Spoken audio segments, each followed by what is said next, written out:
दोस्तों, क्या हुआ जब डीएम साहिबा महाकुंभ में स्नान करने पहुंची और वहां उन्होंने अपने तलाकशुदा पति को नागा साधु बनकर भीख मांगते हुए देखा। इसके बाद डीएम मैडम ने जो किया उसे सुनकर आपके भी पसीने छूट जाएंगे। ये घटना मध्य प्रदेश के उज्जैन शहर की है। यहाँ एक मध्यम वर्गीय परिवार में एक बेटी का जन्म होता है। परिवार में पहले से ही कई लड़कियां थी और एक और लड़की के जन्म से परिवार के लोग मायूस हो जाते हैं। उन्हें बेटा चाहिए था, लेकिन बेटी के जन्म पर खुश होने के बजाय सब दुखी नजर आ रहे थे। समय के साथ बच्ची का नाम रानी रखा गया। रानी के पिता का नाम दिनेश और मां का नाम रामकन्या था। रानी बचपन से ही पढ़ाई में बहुत तेज थी। वो उज्जैन के सरकारी स्कूल में पढ़ाई करती थी और हमेशा सबसे ज्यादा नंबर लाकर पास होती थी। उसके स्कूल के शिक्षक अक्सर उसके माता पिता से कहते थे कि आपकी बेटी पढ़ाई में बहुत होनहार है, इसका दिमाग भी काफी तेज है, इसे आगे पढ़ाइए, ये एक दिन बड़ी नौकरी करेगी और इसका भविष्य उज्जवल होगा। लेकिन रानी के पिता हमेशा कहते थे, ये तो लड़की है, इसे क्या पढ़ाना, पढ़ लिख कर क्या करेगी, इसे तो ससुराल जाकर चूल्हा चौका ही संभालना है। हालांकि रानी की मां अपने पति से लड़ाई झगड़ा करके उसे पढ़ाती रही। धीरे धीरे समय बीता। रानी 10वीं कक्षा में पहुंची। वो करीब 16 साल की थी। इसी दौरान समाज के कुछ लोग रानी के लिए रिश्ता लेकर उसके माता पिता और दादा दादी के पास आते हैं। ये सुनकर रानी दुखी हो जाती है, क्योंकि उसकी उम्र अभी केवल 16 वर्ष थी। उसके पिता और दादा दादी लड़के वालों से रिश्ता तय करने के लिए बहुत खुश थे। लड़के वाले अमीर खानदान के थे और वे चाहते थे कि रानी की शादी जल्दी हो जाए, पर रानी की मां इससे दुखी थी, क्योंकि ना तो किसी ने रानी से उसकी राय पूछी, ना उसकी पसंद। लड़के की उम्र 19 साल थी और रानी केवल 16 साल की थी। जब रानी को यह पता चला कि उसकी शादी के लिए रिश्ता तय कर दिया गया और कुछ दिनों में उसकी शादी भी होने वाली थी, ये सुनकर वो बहुत दुखी हो जाती है। वो अपनी मां से कहती है, मां, मुझे आगे पढ़ाई करनी है, मुझे अभी 11वीं और 12वीं की परीक्षा भी देनी है, मैं आगे पढ़ना चाहती हूं, मुझे शादी नहीं करनी है। लेकिन उसकी मां भी क्या करती, वो खुद अपने सास ससुर और पति के आगे मजबूर थी। उनकी एक नहीं चलती थी। एक दिन वो अपने पति से कहती है, अभी रानी शादी नहीं करना चाहती है, उसे पढ़ाई करने दीजिए, हम इसकी शादी बाद में कर देंगे। लेकिन रानी के पिता रानी की मां को बहुत मारते हैं और खूब प्रताड़ित करते हैं। वो कहते हैं, तू ही लड़की को बिगाड़ रही है, बड़ी होकर ये किसी लड़के के साथ भाग जाएगी और शादी कर लेगी, मेरा नाम समाज में डुबा देगी। इससे अच्छा है कि मैं इसकी अभी शादी करके इस समस्या से छुटकारा पा लूं। ये सब सुनकर रानी बहुत दुखी हो जाती है। अपनी मां को मार खाता देखकर वो भी पिघल जाती है और शादी के लिए हाँ कर देती है। इसके बाद उसकी 10वीं की परीक्षा होती है, जिसमें वो काफी अच्छे नंबर लाकर पास होती है। फिर उसकी शादी की तारीख पास आ जाती है। रानी का बाल विवाह हो रहा था। वो ये शादी नहीं करना चाहती थी, लेकिन उसको मजबूरी में शादी करनी पड़ी। शादी के अगले दिन वो अपने पति से बात करने की कोशिश करती है, लेकिन उसका पति उसे देखता तक नहीं और ना ही उसके करीब आता है। शादी के बाद भी दोनों के बीच केवल दूरियां थी। रानी अपने सास ससुर और घर के अन्य लोगों की सेवा करती थी। वो सुबह जल्दी उठकर खाना बनाती, घर की साफ सफाई करती और हर काम करती। धीरे धीरे उसके ससुराल वाले उसे प्रताड़ित करने लगे। रोज उसे मारे जाते और ढेर सारा काम करवाया जाता रही। सही कसर उसका पति भी पूरी करने लगा। वो हर रात शराब पीकर आता और बिना किसी वजह के रानी को मारता पीटता। रानी धीरे धीरे बहुत परेशान हो गई। एक दिन वो अपने माता पिता के घर गई और अपनी मां पिता को अपने साथ हो रहे अत्याचार के बारे में बताया, लेकिन उसके पिता ने उसका साथ नहीं दिया। उन्होंने कहा, जैसा तेरे सास ससुर कहे तू वैसा ही कर और अपने पति से ज्यादा झगड़ा मत किया कर। ऐसा कहकर वे रानी को वापस ससुराल भेज देते हैं। अब नहीं उसके पिता उसकी सहायता करते हैं और ना ही उसके पक्ष में कोई बोलता है। ससुराल उसका पूरी तरह से नरक बन चुका था। एक दिन रानी की मुलाकात उसकी सहेली से होती है। उसकी सहेली कहती है, तेरा रिजल्ट आ गया है 10वीं का और तूने पूरे बोर्ड में सबसे ज्यादा नंबर लाकर टॉप किया है। ये सुनकर रानी खुश तो होती है, लेकिन मायूस भी हो जाती है और अपनी दोस्त के सामने फूट फूट कर रोने लगती है। उसकी दोस्त शिवानी रानी से पूछती है, क्या हुआ, तूने पूरे जिले में टॉप किया है, पूरे प्रदेश में टॉप किया है, फिर तू रो क्यों रही है? रानी अपनी आप बीती बताती है और कहती है, मुझे तो आगे पढ़ाई करनी है और मुझे एक बड़ा अफसर बनना है, लेकिन मेरे ससुराल वाले मुझे बहुत प्रताड़ित करते हैं, मुझसे खूब काम करवाते हैं और मेरा पति मुझे रोज रात में खूब मारता है, मेरी पिटाई करता है। ये सुनकर शिवानी भी रोने लगती है और कहती है, तू कब तक इस नरक में रहेगी? एक ना एक दिन तो तुझे इससे बाहर आना ही पड़ेगा, वरना तू ऐसे जीकर एक दिन मर जाएगी। एक दिन तुझे हार्ट अटैक आ जाएगा।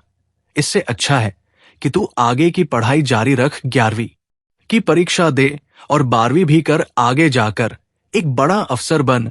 अगर तू ऐसे ही नरक में रहेगी तो तेरी पूरी जिंदगी कैसे बीतेगी? शिवानी रानी का काफी उत्साह बढ़ाती है और कहती है, तू आगे पढ़ाई कर, तेरे बहुत बड़े सपने थे, आखिर क्या हुआ तेरे उन सपनों का? इसके बाद रानी गहरी सोच में पड़ जाती है। थोड़ा समय बीतता है, लेकिन शिवानी की बातें रानी के दिमाग में घर कर जाती है। एक दिन रानी के दिमाग में कई तरह के विचार आते हैं।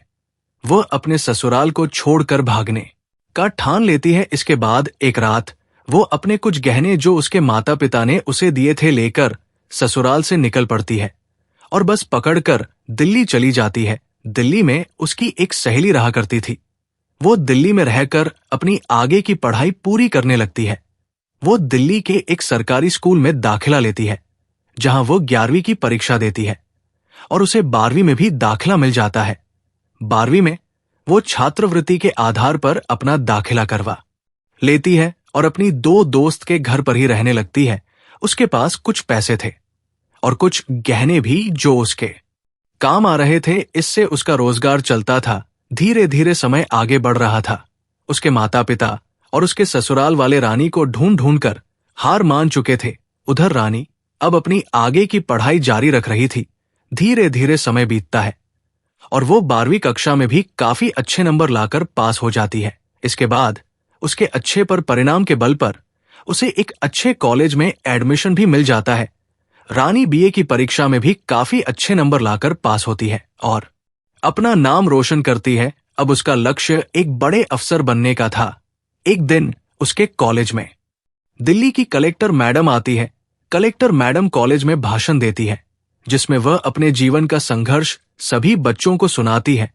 रानी कलेक्टर मैडम की कहानी सुनकर काफी आकर्षित हो जाती है। वहीं से रानी को कलेक्टर ने की प्रेरणा मिलती है और वो उसी दिन ठान लेती है कि वो भी एक दिन कलेक्टर बनेगी। लेकिन रानी को ये समझ नहीं आ रहा था कि कलेक्टर बनने के लिए क्या करना पड़ता है। उसे इस बारे में कोई जानकारी नहीं थी। इसके बाद वह कलेक्टर मैडम का पीछा करती है। सौभाग्य से कलेक्टर मैडम की नजर रानी पर पड़ती है। कलेक्टर मैडम कहती है, बेटा क्या हुआ? मैं तुम्हें कब से देख रही हूं, तुम मेरा पीछा कर रही हो। भाषण देते समय में भी मुझे तुम्हारे अंदर अलग ही तेज नजर आया था। बोलो बेटा क्या हुआ? इसके बाद रानी अपने जीवन की पूरी सच्चाई कलेक्टर मैडम को बता देती है। वो कहती है, मेरा बाल विवाह हुआ था। मेरे ससुराल वाले मुझे बहुत परेशान करते थे।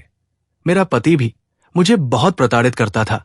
वहां से मैंने भागकर दिल्ली में सरकारी स्कूल में दाखिला लिया और फिर बीए की पढ़ाई कर रही हूं। यह सुनकर कलेक्टर मैडम कहती है, रानी बेटा तुम बहुत बहादुर हो। तुमने बहुत अच्छा किया कि अपने ससुराल से भागकर यहां आ गई।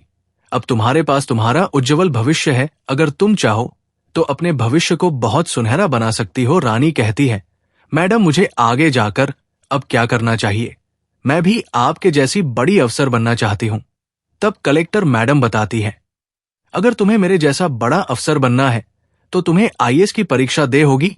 ये परीक्षा काफी कठिन होती है, लेकिन मुझे तुम में वो काबिलियत नजर आ रही है। तुम चाहो तो ये परीक्षा दे दो और इसकी तैयारी करो। एक दिन तुम भी काफी अच्छी कलेक्टर बनोगी। ये सुनकर रानी काफी ज्यादा प्रभावित होती है। अब उसे अपना लक्ष्य मिल चुका था। अब वो समझ चुकी थी कि उसे कलेक्टर बनना है। इसके बाद वो बाकी परीक्षा पास करके आईएएस बनने की तैयारी करने में जुट जाती है। वो एक कोचिंग सेंटर में अपना दाखिला लेती है।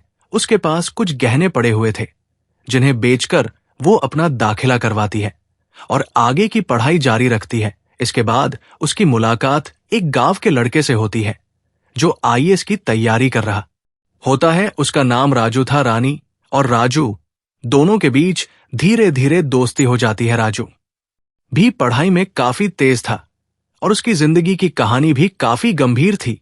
वो भी एक गरीब परिवार से था, उसकी हालत भी बहुत ज्यादा खराब थी और वो भी कलेक्टर बनने के लिए दिल्ली आया था।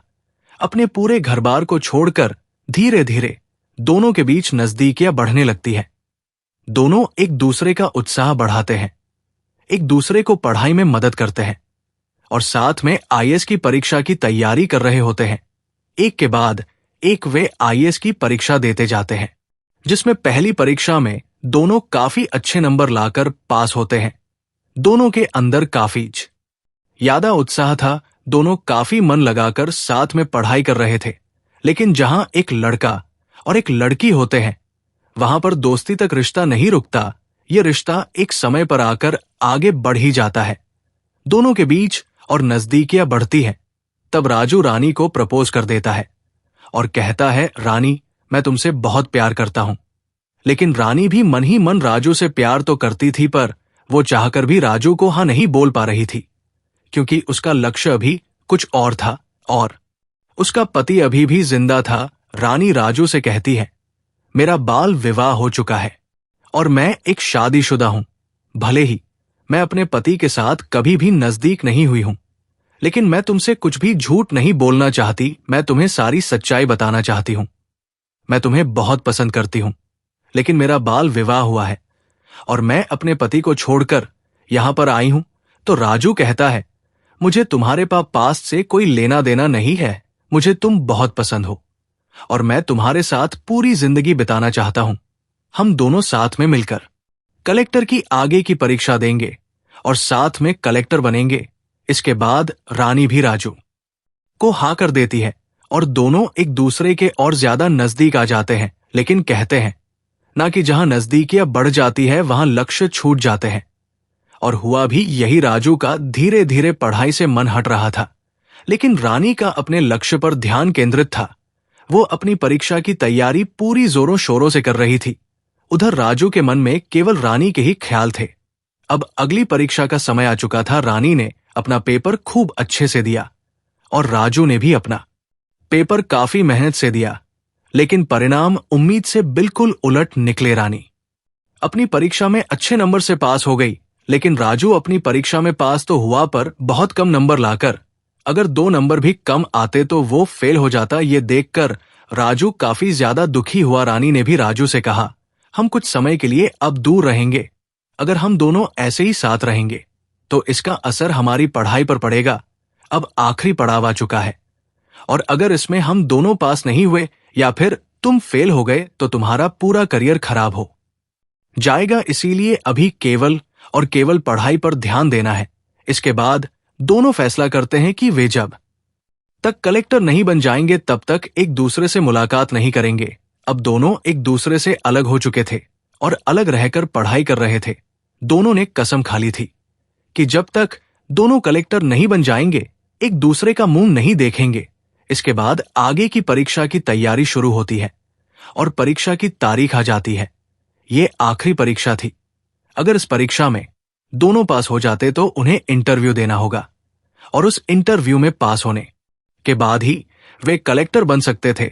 दोनों ने काफी मन लगाकर परीक्षा दी। अब परीक्षा के रिजल्ट का समय आया। परीक्षा का रिजल्ट रानी का तो बहुत अच्छा रहा, लेकिन उधर राजू का क्या हुआ ये पता नहीं चला। इसके बाद रानी का इंटरव्यू था। रानी इंटरव्यू देने गई और उसने पूछे गए सभी सवालों के काफी अच्छे से जवाब दिए। अब समय केवल परिणाम का था। सुबह रानी जल्दी उठी, नहा धोकर भगवान को अगरबत्ती और दीपक लगाया। तभी उसका दरवाजा जोर जोर से खटक लगा। उसने दरवाजे की कुंडी खोली तो सामने राजू खड़ा हुआ था। वो बहुत खुश दिखाई दे रहा था। राजू ने कहा, मुबारक हो, तुम कलेक्टर बन गई हो। तुमने पूरे जिले में टॉप किया है। ये सुनकर रानी बहुत ज्यादा खुश हो जाती है। वो राजू को गले लगाकर रोने लगती है और कहती है, तुम्हारे रिजल्ट का क्या हुआ? तब राजू कहता है, मैं तो 3rd अटेम्प्ट में भी फेल हो गया था और 4थे अटेम्प्ट में भी फेल हो चुका हूं। यह सुनकर रानी बहुत ज्यादा मायूस हो जाती है और कहती है मुझे माफ कर दो, लेकिन राजू कहता है कोई बात नहीं, तुम तो कलेक्टर बन गई हो।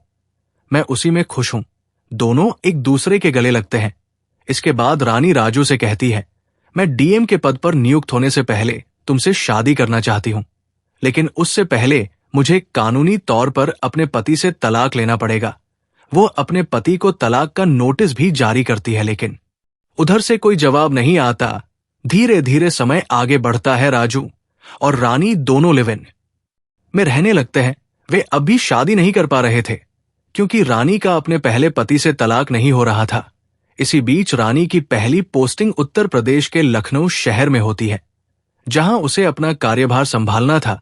सबसे पहले वो अपनी मां से मिलने जाती है। घर जाकर वो अपनी मां को ढूंढती है। अंदर किचन से उसकी मां बाहर आती है। वो देखती है कि सामने उसकी बेटी खड़ी हुई है, जिसके सिर पर कलेक्टर की टोपी लगी हुई है। ये देखकर उसकी मां बहुत खुश हो जाती है। वो अपनी बेटी रानी को गले लगाती है और कहती है बेटी तू कहां चली गई थी? इतने साल हो गए, तू कहां थी? रानी कहती है मां मैं दिल्ली गई थी, वहां मैंने खूब पढ़ाई की और आज मैं कलेक्टर बन गई हूं। ये सुनकर उसकी मां बहुत खुश हो जाती है। वो अपने पति को बुलाती है। रानी के पिता जब अपनी बेटी को देखते हैं तो वो रोने लगते हैं और कहते हैं बेटा मुझे माफ कर दे, इस समाज में बेटियों के साथ इतना गलत होता है कि मैंने तेरी नाबालिग अवस्था में ही शादी करवा दी थी। तेरे ससुराल वालों ने तुझे बहुत प्रताड़ित किया था, फिर भी मैंने तेरी एक नहीं सुनी थी। आज मुझे इसका खूब एहसास हुआ है। उसके रो रो कर रानी से माफी मांगते हैं। रानी अपने दोनों माता पिता को गले लगाती है और कहती है अब आप मेरे साथ चलिए, हम अच्छे घर में रहेंगे। इसके साथ रानी के माता पिता भी अब रानी के साथ रहने लगते हैं। धीरे धीरे समय आगे बढ़ता है। प्रयागराज में महाकुंभ मेले का आयोजन हो रहा था। रानी की मां उससे कहती है बेटा अगर तुम्हें अपने काम से थोड़ी सी फुर्सत मिल जाए तो हम प्रयागराज चले। रानी अपनी नौकरी से 2 दिनों की छुट्टी लेकर प्रयागराज जाती है। महाकुंभ सदी का सबसे बड़ा कुंभ था। कुंभ मेले की रौनक शुरू हो चुकी थी। वहां पर कई साधु आए हुए थे, जिनमें से कई चमत्कारी साधु भी थे। डीएम मैडम यानी रानी अपनी मां और पिता के साथ महाकुंभ मेला घूम रही थी। वो गंगा नदी के घाट पर पहुंची, जहां पर स्नान हो रहा था। तभी अचानक एक नागा साधु आता है और रानी के पैर पकड़ने लगता है। रानी उसे देखकर कहती है आप मेरे पैर क्यों पकड़ रहे हैं? वो साधु महात्मा अपने मुंह से राख हटाता है। ये देखकर रानी चौंक जाती है, क्योंकि वो साधु और कोई नहीं बल्कि रानी का पहला पति था। रानी कहती है आप साधु के रूप में कैसे? तब वो साधु यानी रानी का पति कहता है जब तक तुम मेरे साथ थी मैंने तुम्हारी कद्र नहीं की। मैं तुम्हें रोज पीटता था, लेकिन जब तुम मुझे छोड़कर चली गई तो मुझे तुम्हारी बहुत कमी महसूस हुई। मेरे माता पिता को भी तुम्हारे बिना बहुत खराब लग रहा था। धीरे धीरे मैं बहुत दुखी हो गया। मैंने तुम्हें ढूंढने की बहुत कोशिश की, लेकिन तुम नहीं मिली। मैंने एक अच्छी पत्नी को खो दिया था। मैं इतना दुखी हो गया था कि कुछ सालों तक इधर उधर पागलों की तरह घूमता रहा। इसके बाद मैंने निश्चय किया कि मैं संन्यास ले लूंगा। तब मैंने साधु बनने का फैसला किया और मैं साधु बन गया। ये सुनकर रानी और उसके माता पिता के होश उड़ जाते। वो साधु यानी रानी का पति रोते हुए कहता है मैंने तुम्हें खूब मारा था, तुम्हें खूब प्रताड़ित किया था, मुझे माफ कर दो। तब रानी अपने पहले पति से कहती है अगर आप मुझे नहीं मारते, मुझे प्रताड़ित नहीं करते, तो शायद आज मैं कलेक्टर नहीं बन पाती। नियति ने यही लिखा था। जो नियति और जो भगवान चाहते हैं वही होता है। अगर आप मुझे और अपने माता पिता को प्रताड़ित नहीं करते तो शायद आज मैं डीएम नहीं बन पाती। इसके बाद डीएम मैडम अपने पहले पति जो अघोरी साधु बन चुका था से कानूनी रूप से तलाक ले लेती है। दोनों अब पूरी तरह अलग हो जाते हैं। इसके बाद रानी यानी कलेक्टर साहिबा और राजू की शादी होती है। शादी के बाद दोनों प्रेम पूर्वक और खुशहाल जीवन बिताने लगते हैं। दोस्तों, तो आज की इस वीडियो में जो घटना बताई गई है उससे आपको क्या सीख मिलती है? हमारे देश में आज भी कई जगह ऐसी है जहां पर बाल विवाह होता रहा है। कई लड़कियों के माता पिता अपनी बेटियों का बचपन छीनकर उनका विवाह तय कर देते हैं और उन्हें ससुराल भेज देते हैं। इससे कई बच्चियां अपने सपनों को तोड़कर अपने ससुराल में सिर्फ रोटियां बनाने पर मजबूर हो जाती है। आपकी इस पर क्या राय है, जो भी राय हो उसे कमेंट बॉक्स में जरूर लिखें। साथ ही इस वीडियो को अधिक से अधिक लोगों के साथ शेयर करें। अगर वीडियो आपको अच्छी लगी हो तो वीडियो को लाइक करें और चैनल को सब्सक्राइब जरूर करें, ताकि हमें और भी अच्छे अच्छे वीडियो बनाने का हौसला मिल सके। हम इन कहानियों को सुनाने का उद्देश्य किसी को परेशान करना नहीं रखते। इन कहानियों का उद्देश्य है आपको कुछ सिखाना, जिससे आप अपनी जिंदगी में इसे लागू कर सके। मिलते हैं किसी अगली वीडियो में एक नए टॉपिक के साथ। तब तक के लिए जय हिंद। आप सभी का बहुत बहुत धन्यवाद।